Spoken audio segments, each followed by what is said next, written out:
सभापती महोदय, जे काही शेतकऱ्यांना नुकसान भरपाई जाहीर केलेली आहे, आम्ही सुद्धा प्रत्यक्ष बांधावर गेलो, प्रत्यक्ष पाहणी केली, सगळ्यांनी केली.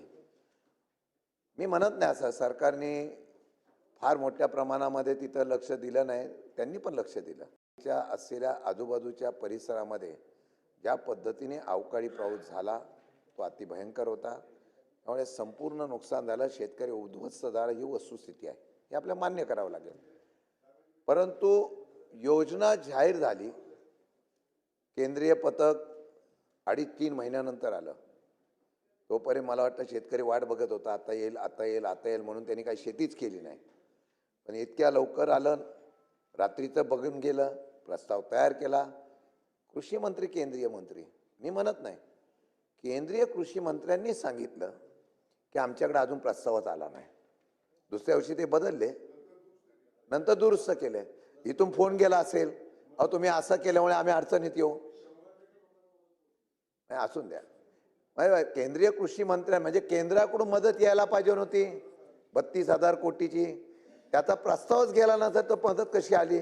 मग हा प्रस्तावामध्ये खोटापणा आहे.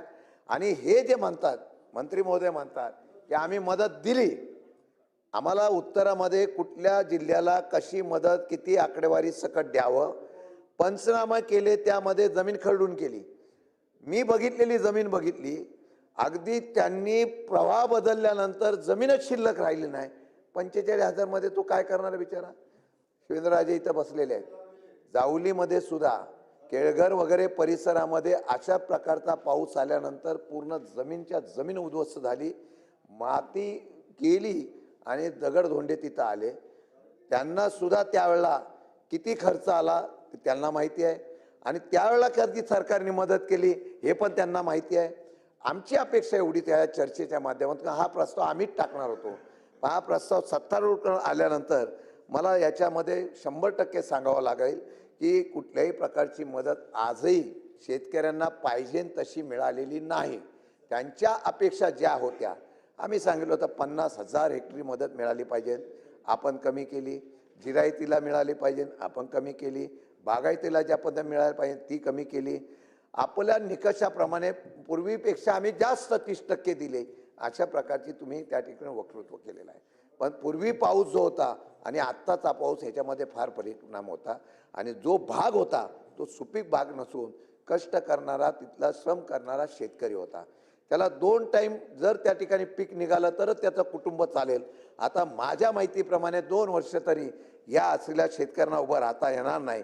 अशा प्रकारची निश्चितपणाने जनावरं गेली, घरं गेली, सगळं गेलं. आपण सांगितलं आपण पंतप्रधान आवास योजनेमधून त्यांना घरं बांधण्यासाठी मदत करणार आहोत. सगळ्या योजनेमधून आपण नुकसान भरपाई देणार आहोत. माझी एवढीच विनंती आहे की आत्ताच्या या चर्चेमधून मला अपेक्षा एवढी आहे की सरकारने नुसतं उत्तर देण्याचं काम करू नये, प्रत्यक्ष कुठे कुठे किती नुकसान झालं आणि त्याला किती किती मदत दिली ह्याचा प्रत्यक्ष आकडेवारी देण्याच्या बाबतीमधला निर्णय हा सरकारने द्यावा. सत्य लोकांच्या समोर यावं. आपण ज्या पद्धतीने या असलेल्या नुकसान बाबतीमध्ये निर्णय घेतला तो शेतकऱ्यांना पूर्ण मिळाला नाही, हे पण तुम्हाला मी आपल्याला सांगतो. त्यानंतर वेगवेगळ्या प्रकारचे आपण योजना दाखवलेल्या आहेत. पंतप्रधान आवास थोडक्यात आठवतो, फक्त मी 10 मिनिटं झाली एवढ्यासाठी. बरंच बोलायचं आहे तर थोडक्यात आठवतोय. मी फक्त त्यामध्ये आपण सांगितलेलं आहे की वन्य प्राण्यांच्या संदर्भामध्ये आम्ही काळजी घेतोय. आम्ही जाळी, गणेश नाईक साहेबांनी उल्लेख करेन, चांगल्या प्रकारचा निर्णय घेण्याचा प्रयत्न केलेला आहे. परंतु त्याला तरतूद किती? आता इतका मोठा असलेला मंत्री महोदय माझ्याशी बोलतायत का हवं करतायत का मोबाईलवर बोलतायत? मोबाईलवर स्कॉट लावून. सभापती महोदय, मातोश्री पानन रस्ता असेल, शेतकऱ्यांची कैवारी असेल ना, अजून 1 लाख कोटी जरी कर्ज वाढलं ना तर आम्ही त्याला पाठिंबा देऊ. परंतु आज या उत्तरामध्ये शेतकऱ्यांची कर्जमाफी करण्याचं धाडस या सरकारने दाखवावं. एकदाच फक्त करा.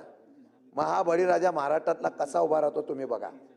या बळीराजाला जर खरोखर सावरायचा असेल तो वीज बिलाने, कर्जबाजाराने, वेगवेगळ्या प्रकारच्या असलेल्या तुमच्या ह्याच्यानी पूर्ण बेजार झालेला आहे. म्हणून माझी विनंती आहे सरकारला काही मागत नाही. आमच्या चर्चेमधून आम्हाला काही मागायचं नाही. फक्त या असलेल्या उत्तराला आम्ही नाही प्रश्न मांडला, हा प्रश्न सत्तारूढ पक्षाने मांडलेला आहे. तर आमच्या उत्तराला एवढंच सरकारने सांगावं की या बळीराजाची तुम्ही जून नंतर कुठली तरी निवडणूक लागली की लगेच जाहीर करा मतासाठी. हल्ली मतं तुम्हाला विकासाच्या ऐवजी मतं सरकारी तिजोरीतून योजना आणून मतं घ्यावी लागतात. हे महाराष्ट्राची ओळख नाही. पुरोगामी महाराष्ट्राचा इतिहास हा वेगळा होता. तो पुरोगामी महाराष्ट्राचा इतिहास हा विकासाच्या आणि तत्वावर चालवायचा. आज तो महाराष्ट्र तुम्ही परत या ठिकाणी योजनेच्या सरकारी तिजोरीतून पैसे आणून मतं घेण्याचा काढला. हे चित्र आम्हाला पाहायला मिळतं. लाडकी बहीण जशी आणली तसं शेतकरी आपला शेतकरी योजना आणा आणि त्याची कर्जमाफी करा, अशी माझी सरकारला विनंती आहे.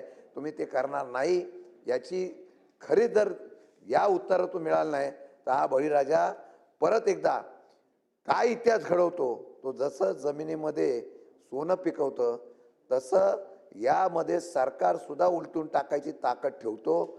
जर तुम्ही या अधिवेशनामध्ये या असलेल्या शेतकऱ्यांना कर्जमाफी दिली नाही तर येणाऱ्या तुमच्या स्थानिक स्वराज्यात तुम्हाला आत्मविश्वास फार आहे. तुमच्याकडे आत्मविश्वास एवढा आहे की सगळे पक्ष एकत्र घ्यायचे. इतकी भूक तुमची प्रवीणजी मोठी आहे की दुसऱ्या पक्षातले लोक सुद्धा अजून तुम्ही घेताय. आणि ते घेत असताना मग कोणी मतं देऊ न देऊ मतं कशी मिळवायची ही नवीन स्ट्रॅटेजी तुमच्याकडे आलेली आहे. माझी विनंती आहे, पण लोकांनी जर ठरवलं, लोकांनी सभापती महोदय, लोकांनी जर ठरवलं, लोकांनी तर 90% लोकांचा विरोध जर झाला ना तर उठाव होईल. तो इतर देशामध्ये झाला तसा पहिला या जिल्हा परिषद पंचायत समितीच्या स्थानिक स्वराज्य निवडणुकीला किंवा नगरपालिका महानगरपालिका महापालिकेला सुद्धा तो उठाव होईल. आणि तो उठाव असा होईल की आम्हाला मत मागण्याच्या संदर्भातून त्या बळीराजाच्या दारामध्ये जायला भीती वाटेल.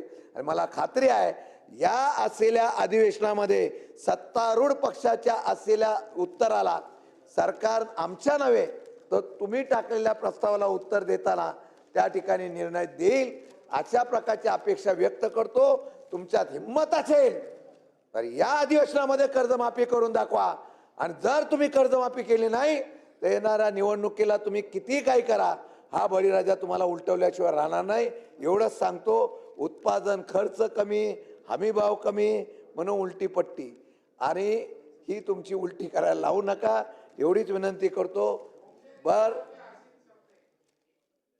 इकडे बघा तुम्ही चेअर असो, माझी अपेक्षा आहे या असलेल्या योजनेमध्ये जे सरकारकडून जी योजना केंद्रातून पैसे आलेले आहेत, राज्यातून आलेले आहेत, बँकेला सांगितलेले आहेत, सगळ्यांना त्याची पैशाची किती तरतूद केली, किती मिळालं हे सांगावं. आणि ते पैसे जर आले नसतील तर तुम्ही पैसे किती दिवसात देणार. आणि त्या बळीराजाला 3 महिने होऊन जाऊन सुद्धा जर नुकसान भरपाई मिळत नसेल तर हा सरकारचा फेल्युअरपणा आहे. आणि तो फेल्युअरपणा घालवायचा असेल तर कर्जमाफी करा. नाही तर कर्जमाफी झाली नाही तर तुम्हाला निश्चितपणाने हा बळीराजा दागा दाखवेल. एवढंच सांगतो आणि थांबतो.